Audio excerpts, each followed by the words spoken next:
If anyone asks you, who doesn't want to see Narendra Modi again as a Prime Minister? Simply, you may give the answer as a Rahul Gandhi. No, it doesn't. It is wrong. Do you know who really, indeed, doesn't want to see the Narendra Modi as a Prime Minister of India again after the 18th general election?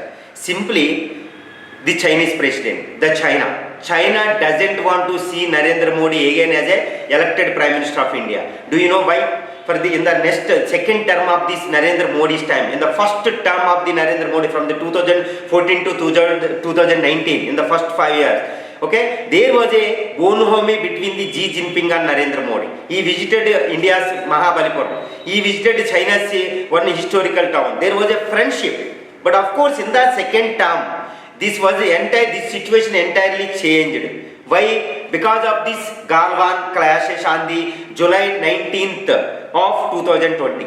During these clashes, Galwan clashes along the LAC in the Ladakh area, around Indian soldiers, they sacrificed for the supreme cause of to protect the India's sovereignty. India lost 20 valuable lives of the Indian soldiers. Do you know what is the significance of this one? This is very important. It has a very important significance as far as this China-Indo relationship is concerned. From the 1962, it is the paradigm shift. After 1975 bloodiest clashes in the India LAC, this is after 45 years. It is an unprecedented clashes between the India and China. Why? Because through these clashes, the India told the China and told indirectly and directly told that we can't afford. Don't ignore us. Don't ignore our military. So this, in other words, India showcased its hot pursuit against China. China having the border clashes, border disputes with around 18 countries of its surrounding neighboring nations. But no one is dared to face the China. But however, in 2020 Galwan, during the Galwan clashes, India showcased its courage that we can stand up to the Chinese maneuverability. So India emerged as one of the powerful alternative country to the Chinese communist ideology, communist expansion. Now this is the biggest reason. So Narendra Modi, as a leader of this nation, he maintained hot pursuit like Indira, what Indira maintained in 1970s. So because of this hot pursuit of this right-wing, so-called right-wing political party leader Narendra Modi, if he came to power again, Chinese maneuverability will reduce.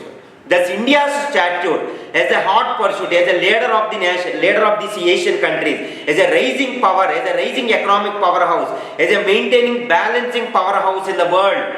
Because maintaining it is through its all alignment policy, it is maintaining almost good relations with almost all nations, including Chinese closest of the close friends like Russia.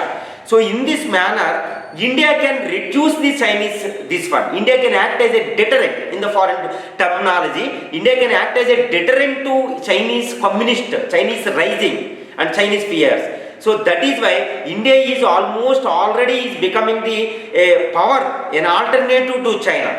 And this is why so many countries supporting India. That is why China is clearly doesn't want to see Narendra Modi as a next Prime Minister, third term. So this is the reason China is creating various trouble all along the LAC. In the context of this election, India is heading towards 18th general elections within months. But China, look at the Chinese attitude. China is increasing its clashing, its adversity, its hostilities along the LAC. So creating certain troubles.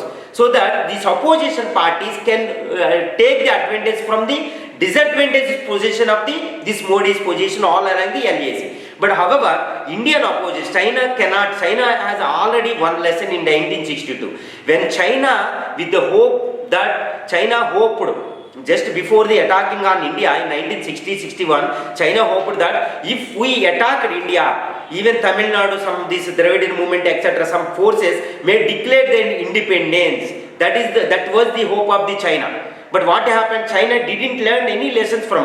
Once China attacked in India in 1962, all divisions, all divisive forces across the political spectrum, across the socio-cultural spectrum in India, become a front, united front against the Chinese attack.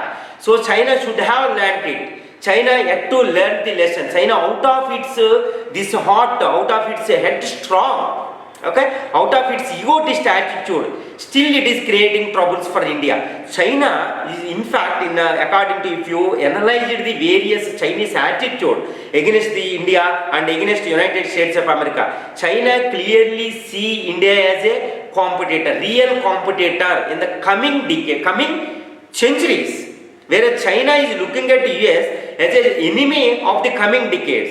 That is why China is maintaining all containment policy, the spells of string of pearls, etc., etc. So that is why it doesn't want a strongest prime minister these nations after the 18th general election.